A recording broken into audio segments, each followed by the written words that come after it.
దేవుని యొక్క ప్రస్తుత బైబిల్ గ్రంథంలో నుండి కొన్ని మనం దేవుని యొక్క సంగతులను మనము ఆలోచించే దేవుని నేను ఆశపడుతున్నాను. దేవుడు ఈ భూమికి వచ్చిన తన పిల్లలందరినీ కూడా తన మాట చేత తన ప్రేమ చేత మనలను బ్రతుకును బ్రతికించి దేవుని యొక్క ఆలోచనలో బ్రతికింప చేయాలని దేవుడు ఆశపడి ఉన్నాడు. ప్రేమ దేవుని వల్ల అయితే ప్రేమ దేవుని వల్ల ఈరోజు భూమి మీద ఉన్న దేవుని యొక్క దాసులు దేవుడు ఒక్కసారి మనకిచ్చిన అన్న మాటలను మరలా మాకు బయలుపరచబడి ఉన్నవి అన్నది ఎంతవరకు సత్యమో మనం ఒకసారి దేవుని మాట ద్వారా చూద్దాం. ప్రయత్నం అదేమనగా దేవుని యొక్క దాసులు దేవుణ్ణి మనం చూసి ఉన్నామని చెప్పుకున్న విశ్వాసులు,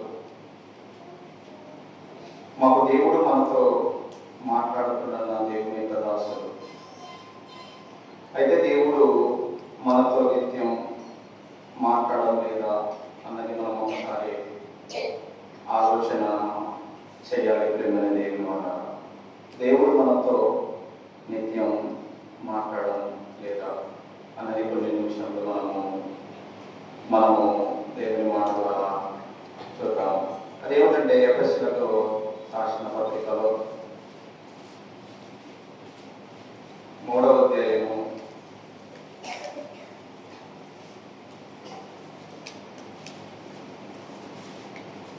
3వ వచనాన్ని మనము ఆలోచన చేస్తే దేవుని మాట ఇట్లనగా క్రీస్తు మర్మము దేవదర్శనం వలన నాకు తెలియపరచబడింది, సంగతిని గూర్చి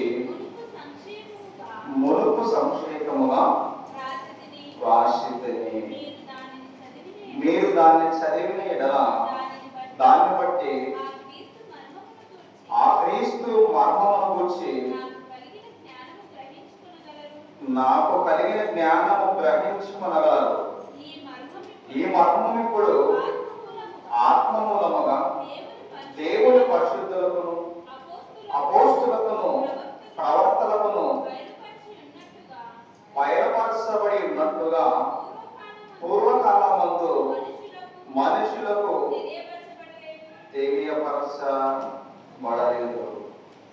చూడండి ప్రేమైన దేవుని అనగా ఈరోజు దేవుని యొక్క సమాజంలో వినిపిస్తున్నటువంటి ఆలోచనలు, ఒక విశ్వాసి దేవుని యొక్క దాసుడు తన కాపరి లేదా పెద్దవారుగా ఉన్నారు. అనేక సందర్భాలు దేవుని యొక్క ఆలోచన నడిచిన వారు తెలియజేసిన మాట, ఈరోజు నాతో బయలుపరచబడ్డాడు, ఈరోజు నాకు కనబడి ఉన్నాడు, ఈరోజు నేను దేవునితో మాట్లాడాను, ఈరోజు నాకు కనబడి ఉన్నాడని అంటున్నారు. కానీ దేవుని యొక్క మాట ఆలోచన ఏమని ఉన్నది మన మీద ఆలోచన చేయాలి.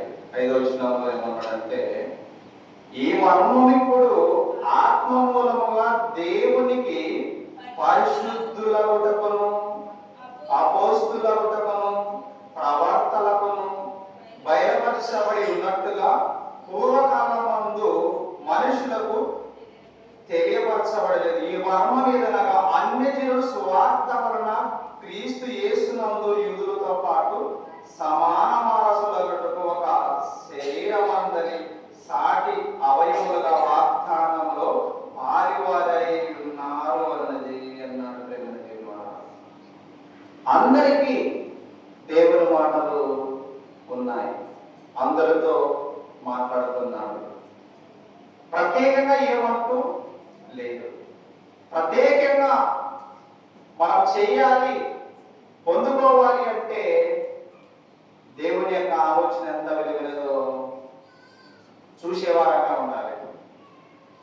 ఈరోజు దేవుణ్ణి నాతో మాట్లాడేది బయలుపరచాడంటాడు. ఇది జరుగుతుంది అన్నప్పుడు ఆ కార్యంని జరిగించడానికి సిద్ధపడి ఉండాలి.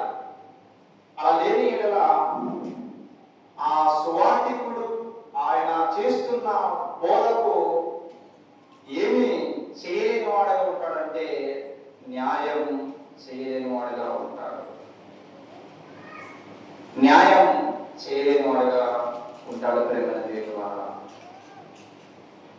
ఎందుకంటే ఒక రోగికి వైద్యం అవసరమైనది. ఆ వైద్యానికి ఆయన దగ్గర ఉంటే నాతో అవుతుంది, దీనికి సంబంధించినది, ఈ రోగం నీకు వచ్చింది, ఇది నేను చేయగలనని తెలియజేస్తాడు. ఆ రోగం బాగలేనప్పుడు, ఆ రోగం బాగానప్పుడు నాతో కాదని ఆ వైద్యుడు చెప్పడం జరుగుతుంది. అలాంటప్పుడు ఒక సేవకుడుగా ఉన్న తర్వాత దేవుడిలో విశ్వాసం ఉన్న నీవు దేవుడు ఫలానే ఆకారంలో కనబడ్డాడు అనడానికి ఎంతవరకు న్యాయం ఉందో ఒకసారి ఆలోచించాలి. దేవుని మాట ద్వారా పౌలు గారు తన పత్రికలతో అనేకమైన మాటలు తెలియజేశాడు. దేవుని ద్వారా అందరికీ ఒకటే ఇచ్చాడు, కానీ కొందరికి ఇవ్వలేదు. ఆయన తను నమ్మిన పిల్లలందరికీ ఒక్కటే ఇచ్చాడు. అదే 66 పుస్తకాల దేవుని యొక్క విలువైన దేవుని మనసు. అందరితో మాట్లాడుతున్నాడు ప్రేమ దేవుని మాట. ఈరోజు దేవుడు నాతో మాట్లాడాలన్నప్పుడు నువ్వు వాక్యంతో మాట్లాడుతున్నావంటే నువ్వు దేవుడితో మాట్లాడిన వాడవు, దేవుడితో మాట్లాడిన దాని. దీనికి ప్రత్యేకమైన సమయం అంటూ దినం అంటూ ఉండదు. ప్రత్యేకంగా చేసావంటే దానిలో నువ్వు నిరూపించే శక్తి సామర్థ్యాలు నీవు కలిగి ఉండాలి ప్రేమల దేవుని మాట. కలిగి ఖచ్చితంగా ఉండాలి ప్రేమల దేవుని మాట. కలిగి లేనప్పుడు దేవుని మాటను మనం అనాలోచన చేసిన వారమైనట్టు మనం అందులో చూడగలం ప్రేమల దేవుని మాట.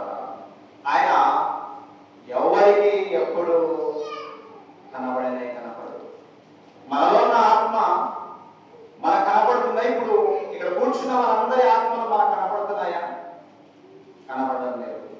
దేవుడు ఎవరు ఆత్మ ద్వారా మాట్లాడుతుంది, కానీ ప్రత్యేకంగా నాకు కనపడడానికి వీలు లేదు ప్రేమల దేవుని. మరి ఇక్కడ బయలుపరచబడినట్టుగా దేవుని యొక్క దాసులు అంటారు, కానీ అందరికి ఒకేసారి మనకి దేవుని మాట వచ్చి ఉంది ప్రేమ దేవుని మాట. మనము దేవుని యొక్క దాసులుగా ఉన్న ప్రతి ఒక్కరు దేవుని యొక్క దాసులు ఇలాంటి కార్యక్రమాలలో ఉండడం అనేది చాలా దురదృష్టకరం. తిమోతికి రాస్తూ కనిపించని దేవుణ్ణి కనిపించాడన్న ఆలోచనతో చూస్తున్న బయలుపరచబడిందని ఒకేసారిగా మనం ఏది పొందుకుంటున్నాము అనేది మనం చూస్తే ఏమన్నాడంటే ఆయన మరి 6వ అధ్యాయాన్ని మరి 16వ వచనంలో చూస్తే ఏమన్నాడంటే సమీపింపరాని తేజస్సులో ఆయన మాత్రమే వసించుతూ అమరత్వము గలవాడై ఉన్నాడు. మనుషులలో ఎవడును ఆయనను చూడలేదు, ఎవడును చూడనేరడు. ఆయనకు ఘనతయు శాశ్వతమైన ప్రభావము కలిగి ఉండునుగాక అన్నాడు. ఎవరికి ఆయన ఒకవేళ చేస్తాడు అన్న కార్యక్రమంలో అప్పుడు దేవుని పిల్లల ద్వారా జరిగించాడేమో, కానీ ఇప్పుడైతే పౌలు గారి ద్వారా మనం తేటగా తెలుసుకోవాల్సిన దేవుని యొక్క జ్ఞానం సమీపించడానికి తేజస్సులో ఆయన మాత్రమే ఉన్నాడు. ఆయన అక్కడ నివసిస్తున్నాడు. అమరత్వం గలవాడంటే మరణము లేనివాడై ఉన్నాడు. మనుషులు ఎవ్వడు ఆయనని చూడలేదన్నాడు. మరి రోజు చూస్తామంటున్నావా? ఇది మనం దేనిగా ఆలోచించాలో, ఒక మనిషి మాటను మరి చూసుకోవాలో, దేవుని మాటగా చూసుకోవాలో, మనం దేవుని మాటనే చూసుకోవాలి. మనిషి మాట విలువైనదా, దేవుని యొక్క మాట విలువైనదా, మనము జాగ్రత్తగా చూడాలి. ఒక విశ్వాసి నేను చూశానంటాడు, ఒక దేవుని యొక్క దాసు నేను చూశానంటాడు. కానీ ఇక్కడ మాత్రం దేవుని యొక్క మాత్రమే ఉన్నది. మనుషులలో ఆయన ఎవడు కూడా చూడలేదు అన్నాడు. దేవుని మాట మనం ఎవరు రాసుకున్న దేవుని యొక్క మనసు. నా నోటితో నేను చెప్పవలసిన పని కూడా లేదు. దేవుని మాటగా చూపిస్తున్నాను ప్రేమ దేవుడు. ఆయన ఎవరిని కూడా చూడలేదు, చూడనేరడు కూడా అని మరి దేవుని మాట మనకు తెలియవస్తుంది. ఆయనకు మాత్రమే ఘనత అన్నాడు. ఆయన ఘనతయు శాశ్వతమును ప్రభావం గలవాడై ఉన్నాడు. ప్రభావం కలిగిన కాక ఆమెనంటే అలాగే జరుగుతుంది అన్నాడుగా. అలాగే జరుగుతుంది, వేరొకటి జరగదు అని. ఆమె అనగా అలాగే జరుగుతుంది అన్నాడు. అంతకు మించి జరిగిందంటే అక్కడ దుష్టత్వం, సాతాను యొక్క నిబంధన దాగి ఉన్నదని మనము చెప్పక తప్పదు ప్రేమల దేవుని వల్ల. అలాంటి పరిస్థితి క్రైస్తవ సమాజంలో ఉన్నది ప్రేమల దేవుని వల్ల.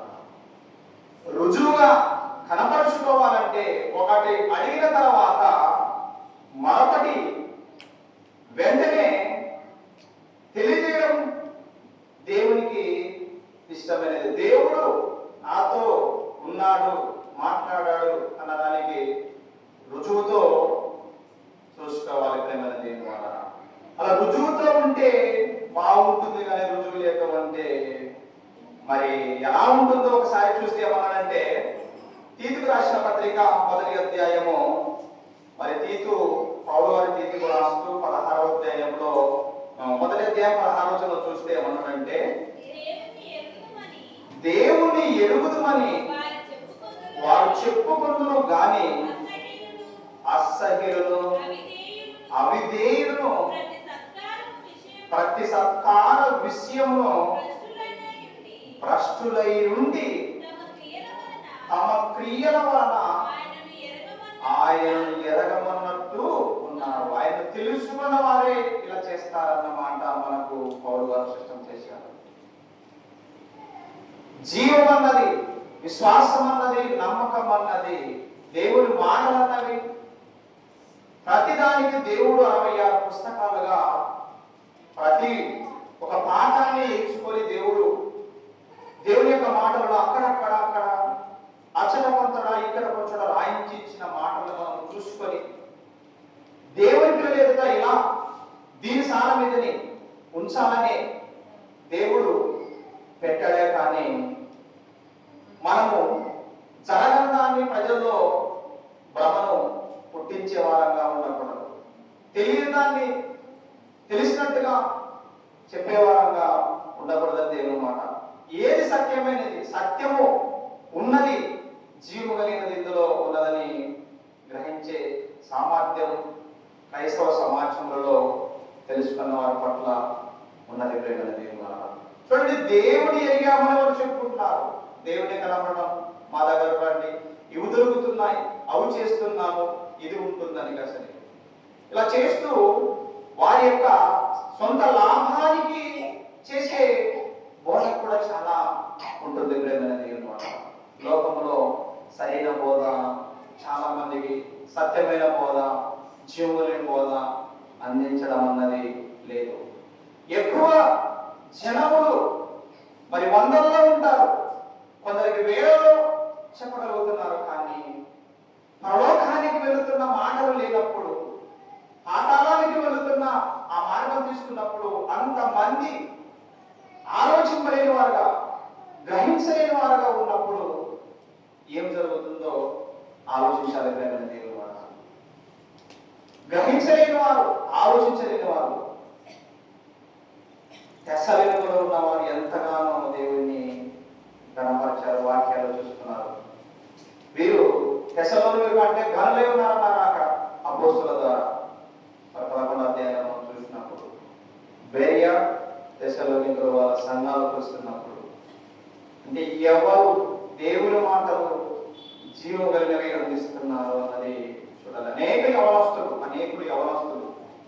అనేకులు ఉద్యోగాన్ని పొందుకున్నవారు, అనేకులు ఉన్నవారు ఎలాంటి స్థితిలో ఉన్నారంటే అయోమయ స్థితిలోనే ఉన్నారు. ప్రేమ దేవుని వారు సత్యాన్ని తెలుసుకున్న స్థితిలో ఉన్నారు. ప్రేమ దేవుని వారు అందుకనే దేవుణ్ణి ఎరగమని చెప్పుకుందరు కానీ అలాంటి వారిని ఏమన్నంటే సత్యము తెలుసుకున్న వారిని, ఆలోచించిన వారిని అసహ్యులు అన్నారు.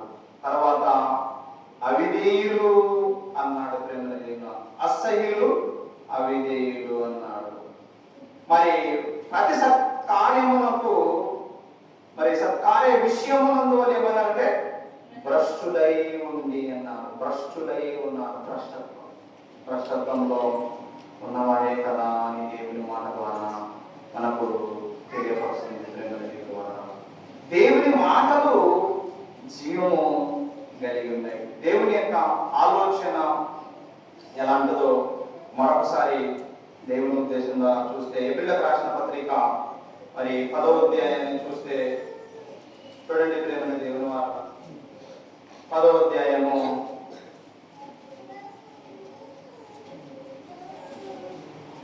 24-25 చూస్తే ఏమన్నాడంటే కొందరు మానుకొనుచున్నట్లుగా సమాజంలో పుట్టుకొనుట మానుకొనక ఒకరికొకటి హెచ్చరించుచు ఆ దినము సమీపించుట మీరు చూచిన కొలది మరి ఎక్కువగా లాగు చేయొచ్చు. ప్రేమ చూపుటకును సత్కార్యములు చేయటమును ఒకరినొకరు పురుకొనుకోవాలని ఆలోచిందము. మనము సత్యమును గూర్చి అనుభవ జ్ఞానము పొందిన తర్వాత బుద్ధిపూర్వకంగా పాపము చేసిన పాపమునకు బలిగా ఉండదని చెప్పాడు. చాలా సత్యములో నడిపించవలసిన స్థితి, సత్యములో నడచవలసిన విశ్వాసులు భూమి మీద సమాజంలో ఆయన తెలియజేస్తున్న మాట ప్రేమ దేవుని మాట. అలాంటప్పుడు ఎలాంటి పరిస్థితుల్లో ఉన్నాము అన్నది మనము చూడాలి. ప్రేమ చూపడానికి, సత్కార్యము చేయడానికి ఉండాలి. సత్కార్యం సత్యాన్ని చూపించాలి. సత్యం వాక్యం, వాక్యం సత్యం, సత్యం వాక్యం. వాక్యం నందు సత్యమునందు వాళ్ళు ప్రతిష్ఠించాలంటే సత్యమునందు వాక్యమునందు దేవుని పిల్లల్ని ప్రతిష్ఠించాలి. అంతా ఉన్న మందిని, అన్ని వందల్లో ఉన్న మందిని ఎలాంటి స్థితిలోకి పంపించేస్తున్నారో ఒకసారి చూడాలి. ఆ రోజు ఇశ్రాయేలు పక్షం పట్టిన పరిస్థితి ఈ రోజు లోక సమాజంలో జరుగుతున్నది. వేలల్లో వెళ్ళిపోయారు పాలు తేనెలో ప్రవహించే దేశానికి. దేవుని ఇష్టముగా ఉన్నవారు మాత్రమే, ఎవరైతే సత్యాన్ని విని సత్కార్యంలో బ్రతుకుతారో వారు మాత్రమే దేవునికి ఇష్టలైన వారుగా ఉంటారని దేవుని మాట మనకు తెలియపరుస్తుంది.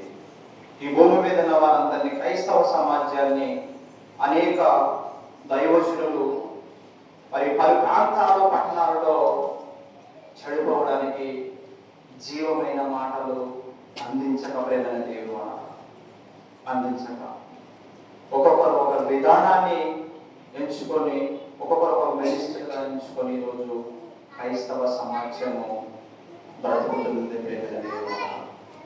క్రీస్తు తన ప్రాణము అక్కడికి నిలిచి ఉండక ఎక్కడికి నిలిచిపోయిన సమాజము తెలియని పరిస్థితి ఉన్నది. ప్రేమల దేవుని వల్ల ఒకసారి యేసు ప్రభువారు ఆ మాట చూస్తే, మరి యోహాను సువార్త